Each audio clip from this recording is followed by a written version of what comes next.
Halo teman-teman semua, selamat datang di video pembelajaran formulasi dan teknologi sediaan farmasi. Di sini, kita akan membahas tentang kemasan pada sediaan farmasi. Kemasan atau wadah merupakan tempat suatu penyimpanan bahan yang kontak langsung atau tidak langsung dengan bahan. Kemasan itu sendiri sangat berpengaruh dalam menjaga stabilitas dan mutu akhir sediaan farmasi.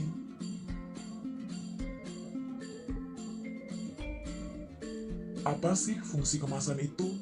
Yang pertama, mewadahi sediaan farmasi selama proses distribusi dari produsen hingga ke konsumen. Yang kedua, melindungi dan mengawetkan sediaan farmasi terhadap kontaminasi mikroba, sinar UV, panas, kelembapan udara, dan oksigen. Kemudian yang ketiga, sebagai identitas sediaan farmasi. Yang keempat, meningkatkan efisiensi yaitu memudahkan pengiriman dan penyimpanan. Yang kelima, melindungi dari pengaruh luar maupun dari dalam sediaan farmasi. Apa aja sih syarat kemasan sediaan farmasi itu? Nah, yang pertama, wadah harus bersih.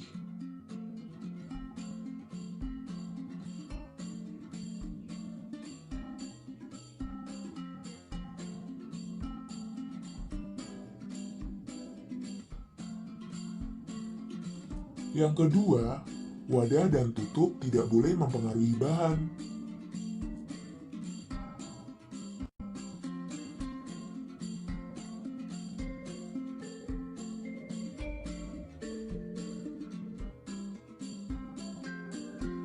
Bahan kemas dibagi menjadi tiga. Yang pertama, bahan kemas primer merupakan bahan kemas yang kontak langsung dengan sediaan farmasi. Yang kedua, bahan kemas sekunder atau biasa disebut inner box. Yang ketiga, bahan kemas tersier atau outer box. Menurut Pharmacopoeia 5 tahun 2014, kemasan dibedakan menjadi 7 jenis. Yang pertama, kemasan tersegel. Semua sediaan farmasi harus memenuhi persyaratan kemasan tersegel, yaitu harus disegel sedemikian rupa hingga isinya tidak bisa digunakan tanpa merusak segel. Yang kedua, wadah tidak tembus cahaya. Wadah pada sediaan farmasi ini harus dapat melindungi isi dari pengaruh cahaya yang dibuat dari bahan yang dapat menahan cahaya atau dengan melapisi wadah tersebut.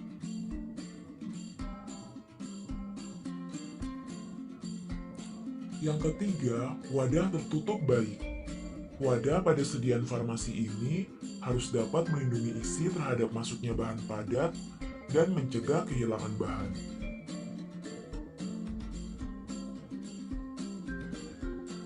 Yang keempat, wadah tertutup rapat. Wadah pada sediaan farmasi ini harus dapat melindungi isi terhadap masuknya bahan cair, padat, atau uap, dan mencegah kehilangan, mencair, atau menguapnya bahan. Serta wadah harus dapat ditutup rapat kembali. Yang kelima, wadah tertutup kedap. Wadah pada sediaan farmasi ini harus dapat mencegah menembusnya udara atau gas lain selama proses penyimpanan dan distribusi.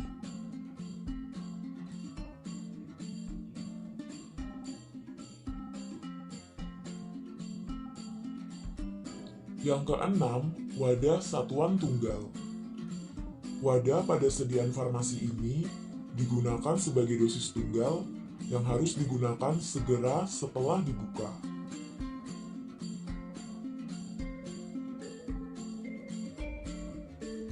Kemudian juga terdapat wadah dosis tunggal yang merupakan wadah satuan tunggal yang hanya digunakan secara parenteral.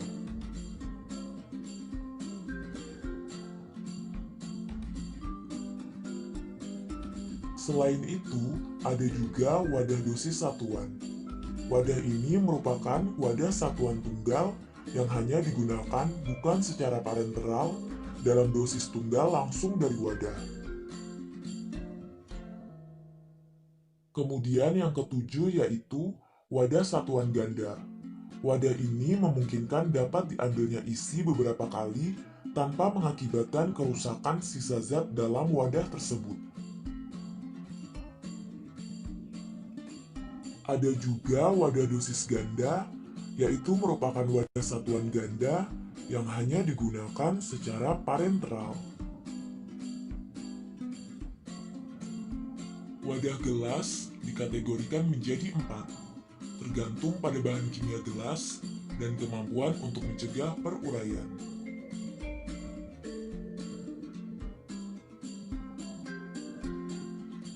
Wadah gelas tipe 1 yaitu gelas borosilikat.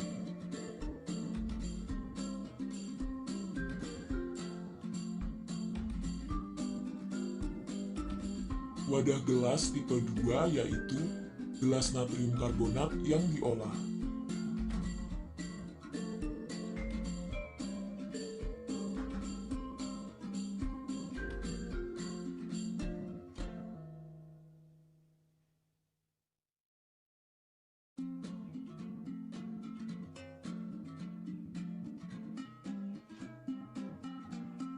Wadah gelas tipe 3 yaitu gelas natrium karbonat biasa.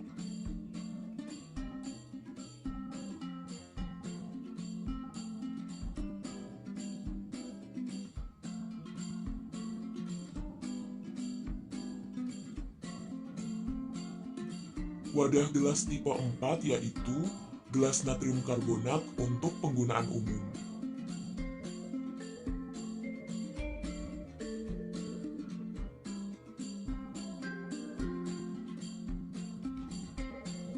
Sekarang kita masuk ke wadah plastik. Wadah plastik terdiri dari satu atau lebih polimer bersama dengan bahan-bahan penambah tertentu.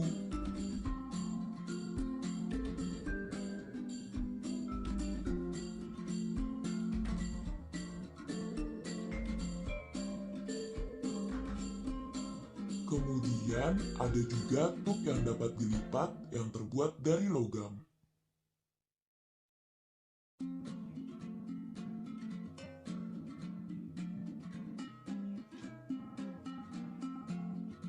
Selain logam, ada juga tub yang terbuat dari plastik.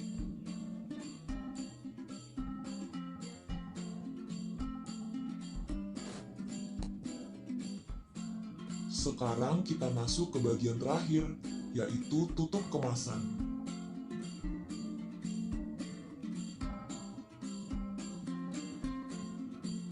Ada berbagai macam rancangan tutup kemasan.